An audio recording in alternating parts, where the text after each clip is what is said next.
দর্শক, আন্তর্জাতিক অপরাধ ট্রাইব্যুনালে হেফাজতে থাকা 15 সেনা কর্মকর্তাকে আজ তোলা হয়েছে। সেখানে এই মুহূর্তে আইনজীবীদের ব্রিফিং চলছে। আমরা সরাসরি চলে যাচ্ছি সেখানে। রামপুরা এলাকায় গুলি করে যে মানুষ হত্যা করা হয়েছিল সেটার ব্যাপারে আরেকটি মামলা ছিল। এই 3টি মামলায় 8ই অক্টোবর ফর্মাল চার্জ দাখিল হয়ে আসামিদের বিরুদ্ধে গ্রেপ্তারি পরোয়ানা জারি হয়েছিল এবং তার প্রেক্ষিতে আজকে আপনারা এত কথা বলে তার প্রেক্ষিতে আজকে এই 3টি মামলার মোট 15 জন আসামিকে আইন শৃঙ্খলা রক্ষাকারী বাহিনী গ্রেপ্তার করে আদালতে উপস্থাপন করেছিল।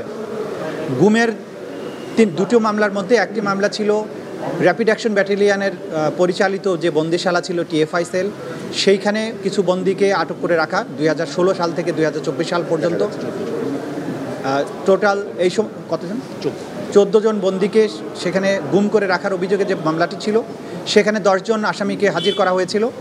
তাদেরকে গ্রেপ্তার দেখিয়ে কারাগারে প্রেরণের নির্দেশ দেওয়া হয়েছে এবং পরবর্তী তারিখ 20 নভেম্বর ধার্য করা হয়েছে এবং এই মামলায় শেখ হাসিনা সহ জেনারেল তারিক সিদ্দিকী সহ যে সমস্ত আসামি পলাতক আছেন তাদের বিরুদ্ধে পত্রিকায় বিজ্ঞপ্তি দিয়ে হাজির হওয়ার জন্য নির্দেশ দেওয়া হয়েছে।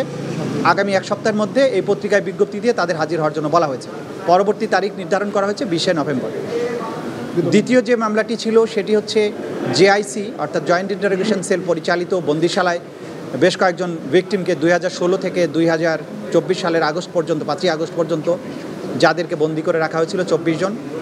সেই অভিযোগে যে সমস্ত আসামির বিরুদ্ধে মামলা হয়েছিল তাদের মধ্যে 13 জনের বিরুদ্ধে মামলা হয়েছিল, তাদের মধ্যে 3 জনকে আজকে হাজির করা হয়েছিল, বাকি 10 জন পলাতক আছেন। আদালত তাদেরকেও গ্রেপ্তার দেখিয়ে কারাগারে প্রেরণ করতে বলেছেন এবং আগামী 20 নভেম্বর ওই মামলারও পরবর্তী তারিখ নির্ধারণ করেছেন এবং একইভাবে পলাতক আসামিদের বিরুদ্ধে পত্রিকায় বিজ্ঞপ্তি প্রকাশের নির্দেশ দিয়েছেন 7 দিনের সময় দিয়ে। তৃতীয় মামলাটি ছিল রামপুরায় 18 এবং 19 জুলাই 2024 সালে গুলি করে, বিশেষ করে ওইখানে কিছু বিজিবি সদস্য যারা গুলি করে আন্দোলনকারীদের হত্যা করেছিলেন, মোট 28 জনকে হত্যার অভিযোগে ওই অভিযোগটি করা হয়েছিল। সেই মামলাটিতেও আসামিদেরকে কারাগারে প্রেরণের নির্দেশ দেওয়া হয়েছে এবং পরবর্তী তারিখ নির্ধারণ করা হয়েছে 5ই নভেম্বর এবং সেই মামলাতেও যারা পলাতক আছেন 2 জন পলাতক আছেন 4 জন আসামির মধ্যে, সেই 2 জনের বিরুদ্ধে পত্রিকায় বিজ্ঞপ্তি প্রকাশের জন্য নির্দেশ দেওয়া হয়েছে। আগামী 5ই নভেম্বর পরবর্তী তারিখ নির্ধারণ করা হয়েছে। আজকে যাদেরকে উপস্থিত করা হয়েছিল তাদেরকে গ্রেপ্তারের ব্যাপারে বিচারকে সোপর্দ করার ব্যাপারে আইন শৃঙ্খলা রক্ষাকারী বাহিনী যেমন কাজ করেছেন তেমনিভাবে বাংলাদেশের সার্বভৌমত্বের রক্ষক হিসাবে আমরা যাদেরকে মনে করি বাংলাদেশ সেনাবাহিনী, তারা এই আদালতের প্রক্রিয়াকে সাহায্য করেছেন। তারা ঘোষণা দিয়েছিলেন যে ল অব দি ল্যান্ডের প্রতি তারা শ্রদ্ধাশীল থাকবেন, বিচার প্রক্রিয়ার প্রতি তাদের সমস্ত সমর্থন থাকবে। তারা সেই সমর্থন আমাদেরকে দিয়েছেন, আইন শৃঙ্খলা রক্ষাকারী বাহিনীকে দিয়েছেন। এই আসামিদেরকে গ্রেপ্তার করে আদালতে হাজির করার ব্যাপারে তারা সম্পূর্ণ সহযোগিতা করেছেন। এটা আইন শৃঙ্খলা রক্ষাকারী বাহিনীর মাধ্যমে আমরা জানতে পেরেছি। সুতরাং দেশপ্রেমিক সেনাবাহিনীর ব্যাপারে যে সমস্ত অপপ্রচার যারা করেন তাদেরকে আমরা বলবো অপপ্রচার করবেন না। ল অব দি ল্যান্ড এবং বিচার প্রক্রিয়া একটা রাষ্ট্রের সভ্যতার মাপকাঠি নির্ধারণ করে। একটা রাষ্ট্র কতটা ফাংশনাল আছে সেটা নির্ধারিত হয় সেই রাষ্ট্রের জুডিশিয়ারি কতটা স্মুথলি ফাংশন করে।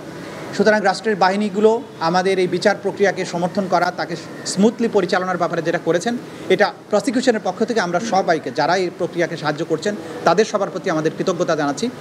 তারা যেমন জুলাই আগস্টে নিরস্ত্র ছাত্র জনতার উপরে যে পরিচালিত হত্যাযজ্ঞের সময় তারা যেমন রুখে দাঁড়িয়েছিলেন বা মাঝখানে ভূমিকা পালন করেছিলেন যেটা জাতি স্মরণ করে, একইভাবে এই যে বিচার প্রক্রিয়া গুমের বিচার প্রক্রিয়ার ক্ষেত্রেও তারা তাদের সহযোগিতা করছেন, আইনের প্রতি তাদের শ্রদ্ধা দেখিয়েছেন।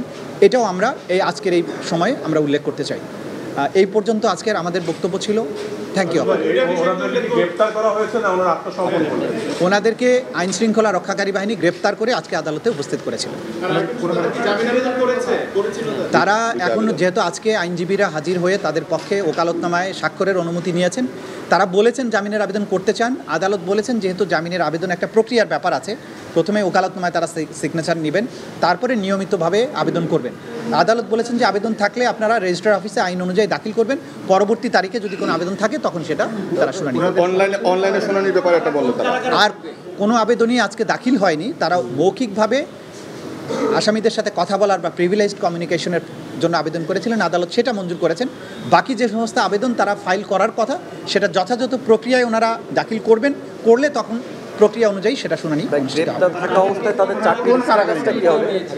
আইন অনুযায়ী তাদের স্ট্যাটাস নির্ধারিত হবে। আপনারা জানেন যে আন্তর্জাতিক অপরাধ ট্রাইব্যুনালের আইন সর্বশেষ সংশোধিত হয়ে সর্বশেষ যে পর্যায়ে আছে সেখানে যেভাবে বলা আছে যে আসামি গ্রেপ্তার হলে তাদের কি স্ট্যাটাস হবে, আইন নির্ধারিত পন্থাই সেটা নির্ধারিত হবে। আমরা আগেও বলেছি এই ব্যাপারে, আজকে নতুন করে কিছু বলতে অনলাইনে হাজিরা দেওয়ার সুযোগ আছে কি? সেটা আদালত নির্ধারণ করবেন, সেটা ভবিষ্যতে যখন আবেদন আসবে বাস্তবতার নিরিখে আদালত যেটা ভালো মনে করবেন, যেটা বিচার প্রক্রিয়াকে স্মুথ করবে, সব কিছু মিলিয়ে কনভিনিয়েন্ট হবে, সেটা আদালতের নির্দেশ অনুযায়ী যা হবার সেটা হবে। বাকি বিষয়গুলো কারাগারের বিষয়। আচ্ছা, কারাগারের ব্যাপারে হচ্ছে তাদেরকে কাস্টডিতে প্রেরণের নির্দেশ দেওয়া হয়েছে। কাস্টডিতে প্রেরণ মানে হচ্ছে কারা কর্তৃপক্ষের অধীনে তারা চলে যাবেন। কারা কর্তৃপক্ষ তাদেরকে কোথায় রাখবেন, অর্থাৎ কোন জেলে রাখবেন, কোন সাব জেলে রাখবেন, ঢাকায় রাখবেন না চট্টগ্রামে পাঠাবেন না অন্য কোথাও রাখবেন, এটা অ্যাবসোলিউট অথরিটি কারা কর্তৃপক্ষের, অর্থাৎ সরকারের। আদালতের কাজ হচ্ছে তাদেরকে কাস্টডিতে পাঠিয়ে দেওয়া। কাস্টডিটা মেনটেন করেন রাষ্ট্র বা স্বরাষ্ট্র মন্ত্রণালয় অথবা মোর স্পেসিফিক্যালি কারা অধিদপ্তর। সুতরাং কারা কর্তৃপক্ষ তাদেরকে কোন কারাগারে রাখবেন সেটা তারাই নির্ধারণ করবে। ভাই একটা বিষয়, যে এই বিষয়ে যে সুবিধা কারা কর্তৃপক্ষ কোন আসামিকে কি পদ্ধতিতে আদালতে হাজির করবেন এটা ডিসক্রিপশন অব দি কারা কর্তৃপক্ষ। এই ব্যাপারে আমাদের কিছুই বলার নেই। এইটা দেখেন আইনের মধ্যে যেটা আছে, আমরা সর্বশেষ সংশোধনী অনুযায়ী বলা হয়েছে যখন কারো বিরুদ্ধে বিচার প্রক্রিয়াটা শুরু হয়ে যায়, ফর্মাল চার্জ দাখিল হয়, তখন আসলে তিনি আর সার্ভিসে আছেন বলে গণ্য হবেন না। এটাই হচ্ছে আইনের ব্যাখ্যা। Thank you.